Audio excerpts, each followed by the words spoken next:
انا من نور اللہ والمؤمنین من نور.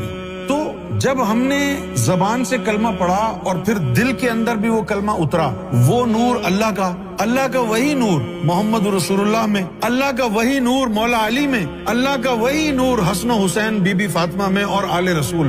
نبی پاک صلی اللہ علیہ وسلم نور کا منبع، ان کی بیٹی نور، حسن و حسین نور، ان کی آل نور. اور ہم مسلمانوں کے لیے کیا تھا؟ افمن شرح اللہ صدرہ للاسلام فہو علی نور من ربی. اگر اسلام پر گامزن ہونا چاہتے ہو تو شرح صدر کرنا اللہ کے نام سے. تو جس نے شرح صدر کر لی تو اپنے رب کی طرف سے اس کو نور ملنا شروع ہو جائے گا. شرح صدر ہو گئی جن کی، ان کے اندر نور چلا گیا. جب وہ نور چلا گیا تو نوریوں کی طرف کھینچنے لگا. پھر خود بخود تمہارے دل میں جو نور تھا نا، وہ تم کو امام حسین کی محبت میں لے گیا، مولا علی کی محبت میں لے گیا. کیونکہ وہ نور ہے نا، تو ادھر بھی جب نور آیا، نور کو نور نے اٹریکٹ کیا.